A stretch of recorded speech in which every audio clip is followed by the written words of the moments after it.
आज हम आपको मिलवाएंगे एक ऐसी शख्सियत से जिन्होंने चंबल के डाकुओं से भरे अपने बचपन से दिल्ली तक का सफ़र तय किया। कहानी 2 साल पुरानी है।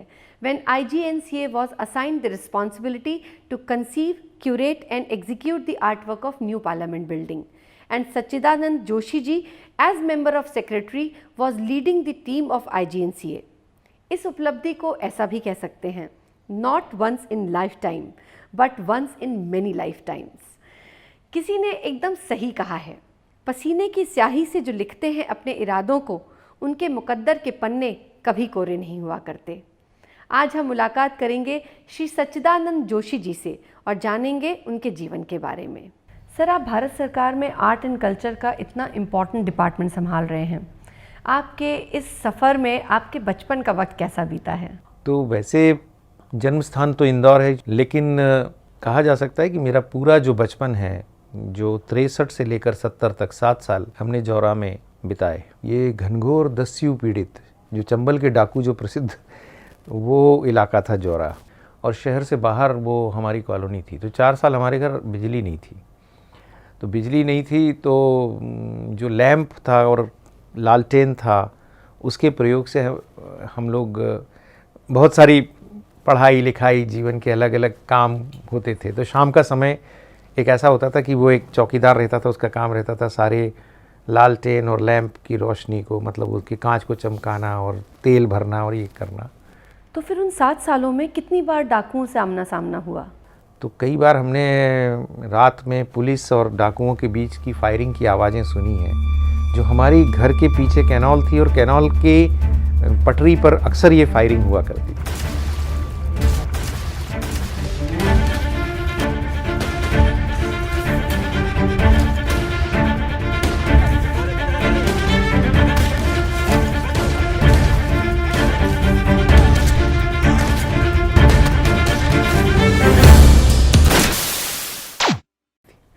हम लोग अक्सर गोलियों और गालियों की आवाज़ सुनते थे, क्योंकि वो सिर्फ गोलियों का आदान प्रदान नहीं था, गालियां भी एक दूसरे को दी जाती थी।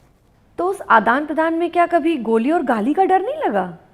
हमारे घर में एक बूढ़े से चौकीदार हुआ करते थे, छीतरिया बाबा उनका नाम था, और हमें अभी भी याद है कि वो ऐसे मतलब बहुत ही बुज़ुर्ग थे, लेकिन वो भी रिटायर्ड डाकू थे शायद, ऐसा था। तो इसलिए वो कई बार हम लोग डरते थे, 3 ही लोग घर में। तो वो कहते थे, महाराज हमारे रहते जहाँ कोई झंक नहीं सकत। हमें लगता था ये बुढ़ा आदमी यहाँ कोई झंकेगा नहीं कैसे। लेकिन क्या था, देखिए, जो हम एथिकल वैल्यूज़ की बात कहते हैं ना, तो वो एथिकल वैल्यूज़ डाकुओं में भी उस वक्त थी कि वो हमारे घर में कभी नहीं आए, कभी उन्होंने हमारे घर की तरफ झांका भी नहीं। बिहार में वक्त गुजारने के बाद भी किताबों से कैसे नाता जुड़ गया आपका? फिर माँ सोचती थी कि ये बच्चे हमारे छोटे गांव में रहते हैं, इसलिए पिछड़ न जाएं, इसलिए वो बहुत अलग अलग जगह से किताबें मंगवाती थी, चाहे वो हिंदी का साहित्य हो, चाहे मराठी का हो, थोड़ा मोड़ा अंग्रेज़ी का हो, और अच्छी अच्छी किताबें। और वो जब हमको पढ़ना नहीं आता था तो वो खुद पढ़ के सुनाती थी। सुदूर बीहड़ में रहकर क्या कभी यारी दोस्ती की कमी महसूस नहीं हुई? परिवार इतना बड़ा था, कभी चचेरा ममेरा हमने सोचा नहीं, कज़िन इस शब्द का ईजाद नहीं हुआ था। तो मज़े की बात बता दूँ, हमारे चाचा ताऊ, मतलब पिताजी सबसे छोटे भाई थे, और ताऊ जी, मतलब हम लोग 4 भाई पिताजी। तो उनके मिला के 7 लड़के और 7 लड़कियां हमारे परिवार में थे, जोशी परिवार में। तो मैं बचपन से कहता था कि हम लोग 7 भाई 7 बहनें हैं। तो जब भोपाल में पहली बार शिशु मंदिर में गए तो हमारी बहन जी ने पूछा कि बेटा आप लोग कितने भाई बहन हो? तो हमने बड़े गर्व से बताया कि 7 भाई 7 बहन हैं। तो वो यार एकदम चौंक गई कि इस ज़माने में भी लोग 14 बच्चे पैदा करने की परिवार वाले हैं। फिर एक दिन उन्होंने कहा कि अपनी माताजी को बुला के लाइए। नहीं, वो बोले कि हम आपकी माताजी से मिलना चाहते हैं। तो उनको क्या लगा कि 14 बच्चों की माँ मतलब कोई बुजुर्ग सी बूढ़ी सी महिला होगी, क्योंकि मैं तो छोटा था, तो उनको लगा कि इनके बाकी सारे भाई बहन बड़े होंगे। अच्छा, मेरी माँ तो बिल्कुल ऊंचाई में भी बहुत छोटी सी, वैसे दिखने में छोटी हैं। अब जब उन्होंने दरवाज़ा खोला तो वो हमारी बहन जी बोली कि हमें सच्चिदानंद की माता से मिलना है। तो उन्होंने कहा हाँ मैं ही हूँ। तो वो बोली नहीं नहीं बेटे, आपसे नहीं, आपकी माता जी से मिलना है। तो माँ बोली मैं ही उसकी माँ हूँ। तो हमारी जो दीदी थी टीचर, वो एकदम, वो तो कह रहा था कि 14 भाई बहन हैं आप तो ऐसी दिखती नहीं है 14 बच्चों की माँ टाइप। तो माँ फिर हंसने लगी और माँ ने कहा कि हाँ वो ताऊ, चाचा ताऊ के मिलाकर 14 हैं, पर हमने कभी ऐसा माना नहीं कि कौन सगा है, कौन चचेरा फुफेरा है। Sir, you are one of the pioneers in contemporary writing. तो ये लिखने का शौक आपको बचपन से ही था या फिर स्कूल के दिनों में खेल की तरफ आपका रुझान ज़्यादा था? बहुत ब्रिलियंट स्टूडेंट, जैसे कहते हैं ना टॉप रैंकिंग, फर्स्ट पोजीशन आने वाला, ऐसा कभी नहीं रहा। लेकिन फर्स्ट पोजीशन वाले के सामने थ्रेट हमेशा रहा।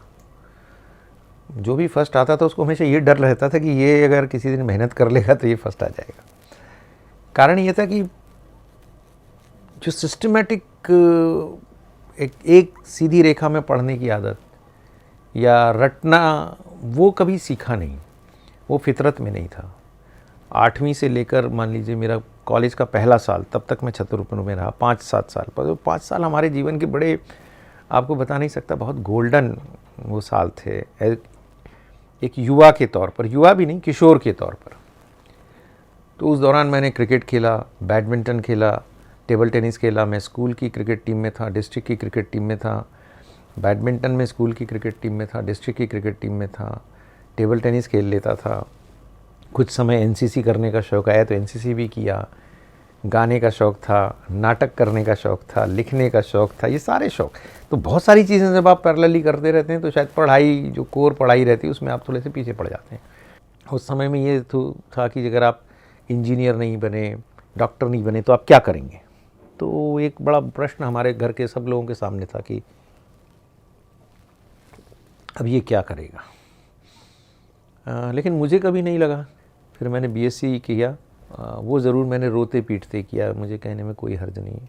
ये मुझे लगता था ये साइन थीटा, कॉस थीटा वगैरह, ये लोग कहाँ इतने क्यों परेशान करते हैं। उसके बाद फिर मैंने एमए किया हिस्ट्री में। सर, पढ़ाई लिखाई और खेल कूद की दुनिया से नाटक की दुनिया की तरफ रुझान कैसे हो गया आपका? हमारी एक मिमिक्री करने की आदत थी, तो बहुत मज़ा आता था। मतलब नाटक का शौक़ रहा तो मिमिक्री। तो मैं क्या, हमारे घर की जो बालकनी थी, हमारा फर्स्ट फ्लोर पे मकान था, घर की बालकनी थी, तो जो भी वेंडर आता था उसकी नकल उतारने में मुझे बड़ा मज़ा आता था। जैसे लो एक कोयले वाला आता था तो कहता था कोयले लो नली वाले कोयले। तो क्या होता था, जब वो बोलता था तो मैं भी उसके पीछे ऐसा छुप छुप के बोलता था, तो उसको लगता था मेरी प्रतिध्वनि कहाँ से आ रही है। थिएटर का शौक़ हमें शुरू से रहा। थिएटर, क्योंकि नाटक पढ़ना शुरू से अच्छा लगता रहा। नाटक में 5वीं क्लास में थे तब सरदार भगत सिंह नाटक हुआ, उसमें सरदार भगत सिंह की केंद्रीय भूमिका की थी। वहाँ से जो सफ़र शुरू हुआ था तो वो चालू रहा। भोपाल में आए तो ऐसे ही भोपाल के भी महाराष्ट्र समाज में कुछ नाटक किए। तो अचानक एक दिन हुआ कि साहब वो कुछ खटपट हो गई, जो नाटक हमेशा करते थे उनके साथ। तो हमारे कुछ साथियों ने कहा कि यार हम ही क्यों नहीं नाटक कर सकते, तुम डायरेक्ट करो। तो मैंने 21 साल की उम्र में पहला नाटक डायरेक्ट किया। मराठी का जो प्रसिद्ध नाटक था जयवंत दलवी का अरे शरीफ लोग, वो डायरेक्ट किया। और पुला देशपांडे का विट्ठला तो आला आला, वो डायरेक्ट किया। और था बहुत सीरियसली नाटक कर रहा था मैं, और बहुत गंभीरता से कर रहा था। मतलब तब तक किए जब तक कि मैं रायपुर में वाइस चांसलर होकर नहीं चला गया। इतने सारे नाटक को पढ़ने और करने के बाद आप किस नाटक के पात्र को खुद के सबसे ज़्यादा करीब मानते हैं? एक बहुत प्रसिद्ध नाटक है वसंत कानेटकर का प्रेमा तुझा रंग कसा, जिसका हिंदी में ढाई आखर प्रेम का, बड़ा बहुत प्यारा नाटक है। मैंने वो पहली बार तब पढ़ा था जब मैं 16-17 साल का था, और लिटरली पढ़ते पढ़ते खूब हंसता था मैं। तो बार बार लगता था कि इस नाटक को करें, इस नाटक को करें। लेकिन मज़ेदार बात है कि उस नाटक में जो मुख्य पात्र थे वो एक प्रोफेसर साहब हैं जिनकी उम्र 50-55 या शायद थोड़ी ज़्यादा है। मैंने कहा इस नाटक को मैं तब करूँगा जब मैं प्रोफेसर साहब की भूमिका कर सकूँ, और इसके लिए मैंने इंतज़ार किया। मैंने बहुत इंतज़ार किया। कई बार उन्होंने कहा कि ये नाटक करते हैं। मैंने कहा नहीं, अभी नहीं करेंगे, क्योंकि मुझे मालूम था कि मुझे वो रोल करना है, टेलर मेड।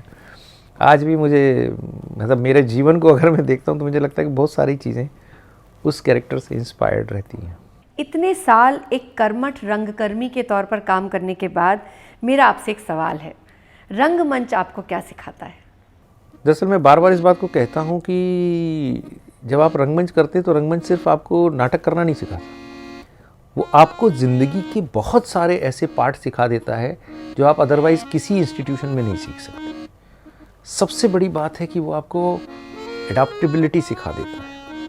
किसी भी परिस्थिति में आप कैसे अडॉप्ट हो सकते हो, ये रंगमंच आपको सिखाता है। और दूसरी बड़ी बात वो सिखाता है कि एक टीम की तरह आप कैसे परफॉर्म कर सकते हो। यानी, और ख़ासकर मैं अक्सर मेरे जो एनएसडी के दोस्त हैं इस बात से थोड़े से नाराज़ भी होते हैं। मैं कहता हूँ कि नहीं, ये आपको एनएसडी नहीं सिखाता, एमेच्योर थिएटर सिखाता है। क्योंकि एमेच्योर थिएटर में आपको सारी चीज़ें सजी सजाई नहीं मिलती, आपको संसाधन जुटाने पड़ते हैं। यहाँ तक कि आपको एक्टर्स भी जुटाने पड़ते हैं, आपको एक्टर्स के लेवल पर भी कॉम्प्रोमाइज़ करना पड़ता है। तो अच्छा टीम लीडर तो वही होता है जो आपके रिसोर्सेज को सही तरह से इस्तेमाल करे। सारी परिस्थितियों में थिएटर ने मदद की, कहीं भी है, किसी भी परिस्थिति में आप पटक दो, उसमें से रास्ता निकालना, कैसे चीज़ों के साथ अपने आप को एडजस्ट करते हुए चलना है, ये थिएटर आपको सिखाता है। सर, आपकी और आपकी पत्नी की लव मैरिज हुई थी और जैसा हमने सुना है कि वो भी आपके साथ थिएटर करती थी, तो मुलाकात कैसे हुई आप दोनों की? लोरका का एक प्ले था, मोची की अनोखी बीवी, शूमेकर्स वाइफ का एडाप्टेशन। तो पहली बार जब नाटक के मंडली में बैठे तो सामने मालविका जी भी थी। उन्होंने कहा कि ये हीरोइन का रोल करेगी, ऐसा वैसा। तो एक बच्चों के मन में ईर्ष्या रहती है, ये क्या करेगी, इसका क्या है इसका। तो ऐसा हुआ। मैंने किसी से कहा कि ये कद्दू सी लड़की क्या हीरोइन का रोल करेगी। मैं उन दिनों बेरोजगार था तो लेकिन मेरे पास स्कूटर थी पिताजी को सरकारी जीप मिली थी, तो स्कूटर थी। तो हीरोइन को लाने की जिम्मेदारी मुझे दी गई। बंसी जी ने कहा कि नंदू ये हीरोइन को तुमको रोज़ लाना पड़ेगा। मज़ेदार बात यह है कि मेरा घर इधर, रिहर्सल इधर होना है और मालविका जी का घर इधर। यानी अगर 3 बजे रिहर्सल है तो मैं 1:30 बजे घर से निकलूँगा, इनके घर जाऊँगा और फिर उन्हें लेके आऊँगा। तो मालविका की दादी जो थी वो बहुत ही ज़्यादा स्ट्रिक्ट और डिसिप्लिन के प्रति बड़ी वो थी। तो कई बार वो कहती थी मैं भी चलूँगी तुम्हारे साथ रिहर्सल में। अब आप समझिए साहब कि मतलब अगर आप उस दृश्य को अपने सामने रख सके तो स्कूटर पे एक आदमी, उसके पीछे 2 महिलाएं, दोनों एक तरफ पैर करके बैठी हुई, तो जो चलाने वाला वो कैसे चलाएगा? तो सर, वो रंगमंच का प्यार एक सफल शादी में कैसे कन्वर्ट हुआ? जब आप किसी से प्यार करने की नीयत से आप आगे बढ़ रहे होते हैं तो आप हमेशा अपनी अच्छी चीज़ें ही उनको बताते हैं, दुर्गुण नहीं बताते। इसलिए क्या होता है कि जब आप शादी करते हैं तब आपको बहुत बड़ा धक्का लगता है कि अरे ये भी दुर्गुण है, ये भी दुर्गुण है, इनने कभी बताया नहीं। हमारे साथियों पे हम लोग बहुत अच्छे दोस्त थे, इसलिए हमने एक दूसरे के खूब दुर्गुण ही बताए एक दूसरे को। शुरुआत हमारी एक दूसरे को दुर्गुण बता के हुई, तो इसलिए कोई धक्का नहीं लगा। बल्कि शादी के बाद हमने ये भी महसूस किया, अच्छा आप में ये भी सद्गुण है, आप में ये भी सद्गुण है, चलो अच्छा ये तो बोनस हो गया। मतलब जब आप लव एट फर्स्ट साइट वगैरह होता है तो आप यहाँ से शुरू करते हैं, तो फिर आप नीचे नीचे नीचे नीचे होते हैं। हमने यहीं से शुरू किया, तो फिर आप धीरे धीरे ग्रो करते हैं। सर, आपका रंगमंच से FTII पुणे जाने का विचार कैसे हुआ? अरे डिज़ास्टर है। गए नहीं, भगा दिए गए 2 बार। 2 बार इंटरव्यू दिया, दोनों बार मैंने रिटर्न क्लियर किया और दोनों बार इंटरव्यू में गया। बस जाते थे, पता ही नहीं लगता था कि इनको हमसे क्या चाहिए। हम बताते थे बहुत सारी चीज़ें, वो हाँ, किसी ने कहा पौआ हुआ लगता है, कुछ सोर्स लगवाओ। अब सोर्स हमारे पास कोई था नहीं उन दिनों, तो क्या लगवाएं सोर्स। हाँ, जिनके यहाँ मैं रुकता था पुणे में जाके, वो फिल्म इंस्टीट्यूट के रिटायर्ड प्रोफेसर थे।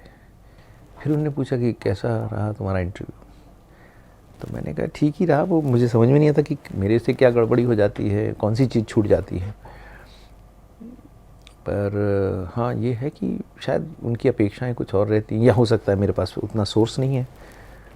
आप भी कभी कुछ बोलते नहीं, मैंने ऐसे उलाहना दिया, मैंने कहा आप भी कभी कुछ बोलते नहीं हैं। तो फिर उन्होंने कहा कि मैं तुम्हें बताता हूँ कि तुम कितनी भी कोशिश कर लो कि तुम फिल्म इंस्टीट्यूट में नहीं जा पाओगे। इसलिए नहीं कि तुम में कुछ कमी है या सोर्स नहीं है, इसलिए कि तुम्हारा प्रारब्ध वो नहीं है। मेरे लिए बड़ी आश्चर्य की बात थी कि आप कह रहे हैं प्रारब्ध वो नहीं, मतलब क्या है? तो उन्होंने कहा नहीं, ये है कि मतलब वो फेस रीडर थे, तो बोले मुझे जो थोड़ा मोड़ा समझता है उससे मैं बता सकता हूँ कि तुम्हारा जीवन बहुत अच्छा होगा, तुम्हारे जीवन में बहुत उत्कर्ष है, लेकिन इस फील्ड में नहीं है। यानी फिल्म और नाटक ये सब तुम्हारे लिए सिर्फ शौक़ रह सकते हैं, तुम्हारा ब्रेड एंड बटर नहीं बनेंगे। तो ब्रेड एंड बटर के लिए तुम्हें कुछ और करना होगा। तो मेरे बड़ा एक निराशा सी होती कि फिर मैं क्या करूँ। नहीं, कुछ भी करो, ऐसा नहीं, जो क्षेत्र तुम चुनोगे वो बिल्कुल वो होगा जो जिसके बारे में तुमने कभी सोचा नहीं। तो एकेडमिक एडमिनिस्ट्रेशन इस चीज़ के बारे में मैंने कभी ज़िंदगी में नहीं सोचा था, एंड इवेंचुअली एकेडमिक एडमिनिस्ट्रेशन ही हमारी पूरी ज़िंदगी में आया। फिर मैंने एक ही बात ठान ली कि काम करो, काम ही तुम्हारा सबसे बड़ा सोर्स है। ऐसा मुझे लगा कि दुनिया में कोई पौआ, कोई सिफारिश काम नहीं आती, सिर्फ काम आता है और काम ही बोलता है। क्योंकि देखो, नौकरी लगाना शायद सिफारिश से हो सकता है, लेकिन नौकरी टिकाना सिफारिश से कभी नहीं होगा। तो यही सब जगह जो है, फिर बाद में मुझे ये समझ में आ गया कि काम करो, और काम करोगे तो अपने आप आपको कहीं ना कहीं रास्ता मिलेगा। और सारे रास्ते खुद ब खुद बने जीवन में, सारे रास्ते खुद ब खुद। इसलिए जिस उम्र में जो कभी अपेक्षा नहीं की थी वो सारी चीज़ें आपको मिल जाती। लेकिन एक बात ज़रूर है कि जब भी मिला बिल्कुल तस्तरी पे रख के नहीं मिला, ठोक बजा के मिला। पूरी तरह आपको जब परख लिया गया तब मिला। मिलने के बाद भी जितना मानसिक संताप होना चाहिए था वो सब भी हुआ। बट ठीक है, that is part of life. Sir, जितना हम आपकी ज़िंदगी के बारे में जान पाए हैं, आपकी मेहनत ने हमेशा आपको वक्त के तराजू पे तौल के परखा। इतने बिजी स्केड्यूल में आप लिखने का टाइम कैसे निकाल पाते हैं? कोई चीज़ प्लान करके नहीं होती। मतलब आप कहो कि आज मैं बहुत अच्छा उपन्यास लिख दूंगा, या आज मैं बहुत अच्छी कविता लिख दूंगा, आज मैं बहुत अच्छी कहानी लिख दूंगा, ऐसा नहीं होता। ये सब अंदर से आता है। कोई पूछता है कि आप ये सब कैसे कर लेते हैं, ये आप सब चीज़ों में बैलेंस कैसे बना लेते हैं। आप सब देखिए, आप जब कोई कहानी सोच रहे हैं या कोई कहानी लिखना चाहते हैं या कोई कहानी आपके मन में घुमड़ रही है, तो अपने आप आपको रास्ता भी बता देती है, आपको समय भी बता देती है, अवसर भी बता देती है। मतलब कई बार ऐसा होता है कि आपको लिखना है, मतलब लिखना है। आप रात के 12 बजे लिखिए, 2 बजे लिखिए, आप सारी रात जागिए, पर इसका कोई एक्सक्यूज़ नहीं है। तो इसलिए क्योंकि लिखना भी एक साधना है। जो भी लिखता है या जो भी कोई क्रिएटिव काम व्यक्ति करता है वो साधना है। जब साधना है तो साधना के लिए साधक के पास सिर्फ एक ही काम बचता है कि वो उस संकेत को समझे जो ऊपर से उसको मिल रहा है। जो भी लिखा यहाँ से लिखा, और अगर यहाँ से लिखा है तो वो अपने आप उसका रास्ता भी ढूंढ लेता है और अपने आप चली जाती है। कई बार ऐसा हुआ कि किसी ने कहा कि अरे आपने ये लिखा, ये तो इतनी जगह जा सकता था, इतना श्रेष्ठ हो सकता था। ठीक है, नहीं गया। हर एक आदमी को ये भ्रम थोड़ी पालना चाहिए कि वो ऐसा कुछ लिख रहा है जो कालजयी वगैरह होने वाला है, और होने भी वाला है तो कालजयी होगा, आपके मरने कपने के बाद होगा, आपके जिंदा रहते तो नहीं होने वाला है। तो काहे को चिंता करना। आज के यंग एस्पायरिंग राइटर्स ये जानना चाहेंगे कि आप अपनी नौकरी और लेखनी के बीच समन्वय कैसे बैठा पाते हैं? नौकरी की शर्त पे, अपनी प्रोफेशनल शर्त पे कभी नहीं काम किया। पहली प्राथमिकता उस जगह की है जहाँ से आप वेतन लेते हैं। तो हमारे एक मित्र हैं, वो अब रिटायर हो गए, वो बैंक में बहुत बड़े ऑफिसर थे और बहुत अच्छे अभिनेता थे। तो हम कई बार उनसे कहते थे कि अरे दादा आप वहाँ क्यों गाँव खेड़े में चले गए, वहाँ से क्या होगा। बोले मेरे को प्रमोशन चाहिए था तो मैं चला गया। तो भाई मैंने कहा आप तो यहाँ इतना बड़ा स्टेज पे, आप इतने मेन रोल, अच्छे बड़े एक्टर हैं। तो उन्होंने मराठी में एक कहावत बताई थी कि नोकरीचं नाटक नहीं आणि नाटकाची नोकरी नहीं। यानी नौकरी को हम नाटक नहीं बनाएंगे और नाटक की नौकरी नहीं करेंगे। वो बात मैंने गांठ बांध ली। आपकी माँ मालती जोशी जी एक बहुत ही प्रोमिनेंट कंटेम्प्रेरी राइटर हैं और उनको 2018 में पद्मश्री भी मिला है। तो क्या आपको एज अ राइटर कभी इस बात का तनाव महसूस नहीं हुआ? नहीं, हमने कभी इस बात का तनाव महसूस नहीं किया कि मैं मालती जोशी का बेटा हूँ। कारण बताता हूँ क्या है कि माँ ने भी कभी हमको इस बारे में कभी प्रोत्साहित नहीं किया कि आप उनके नाम का इस्तेमाल करें। क्या है कि आप किसी की कुबड़ी लेके चलें तो बहुत ज़्यादा देर तक नहीं चल सकते, बहुत दूर तक भी नहीं जा सकते, थोड़ी दूर तक तो जा सकते, पर बाकी जगह पे तो आपको अपनी ही प्रतिभा से लोगों को जीतना होता है या अपनी क्षमता से जीतना होता है। इसलिए वो तनाव नहीं रखना कि आप मालती जोशी के बेटे हैं या आप सोमनाथ जोशी के बेटे हैं। हाँ, गर्व रखना, उनके बेटे होने का गर्व रखना। मालविका जी और आप दोनों ही रंगमंच से हैं, आप दोनों ने एक ही साथ स्टेज भी किया है। क्या कभी यूं नहीं लगा कि ज़िंदगी के पन्नों को कागज़ पे एक साथ उकेरा जाए? जब हमारे विवाह को 31 साल हुए, हमारी शादी हुई थी 31 दिसंबर को, तो 31 दिसंबर को 31 साल होना, ऐसा एक संयोग जीवन में एक ही बार आएगा। तो फिर उस समय हमने सोचा कि वो एक संग्रह ऐसा निकालें जिसमें 31 कविताएं उनकी और 31 कविताएं मेरी। तो ऐसा करके हमने एक संग्रह निकाला था, यूं ही साथ साथ चलते। आपको अपनी लिखी कहानियों में सबसे ज़्यादा प्रिय कहानी कौन सी है? वो रटा रटाया जवाब तो है कि वो माँ को तो सारे ही बच्चे प्यारे होते हैं, आदि आदि इत्यादि। हाँ, लेकिन जो बिल्कुल बहुत अलग सी कहानी है वो पुत्री कामेष्टि, जो बिल्कुल अलग धरातल पे लिखी गई, वो मुझे बहुत प्रिय है। और एक कहानी है जिसको मैं पढ़ते पढ़ते खुद भी मेरा गला रूंध जाता है। मतलब अपने ही लिखी हुई कहानी है और इसके 2-3 बार मैंने पाठ किया है, पर उसको करते करते मेरा गला रूंध जाता है। वो है ऑल दी बेस्ट। ऐसा क्या है उस कहानी में? वो पता नहीं क्यों है, बड़ी मज़ेदार सी कहानी है। वो एक सिक्योरिटी गार्ड की कहानी है।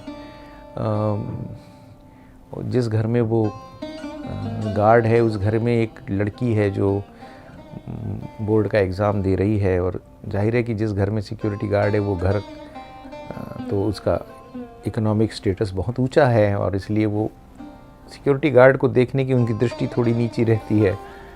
और इस गार्ड के अपने भी घर में उसकी भी बेटी उसी वक्त परीक्षा दे रही है, लेकिन ये अपनी बेटी को उसके एग्ज़ाम सेंटर पे नहीं छोड़ने जा पाता। और जो जिस घर में वो गार्ड है, उस घर की जो माँ बेटी के चोचले हैं और बेटी का परीक्षा में जाना, और ये गार्ड बेचारा, बेबी जा रही है तो ऑल दी बेस्ट बेबी ऐसा कहता ही है, बेटा बेस्ट ऑफ लक।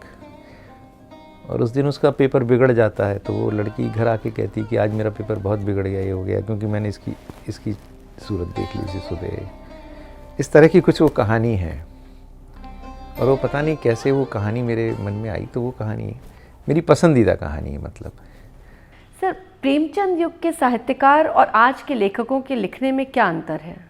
हाँ, भाषा के क्षेत्र में हम लोग अतिरंजना के हद तक आगे बढ़ गए हैं, व्याभिचार के हद तक स्वतंत्र हो गए हैं, और हमने ये समझ लिया है कि आम तौर पर जैसी भाषा, शालीन भाषा का प्रयोग आप घर में नहीं करते, वैसी भाषा का प्रयोग भी आप साहित्य में कर सकते हैं।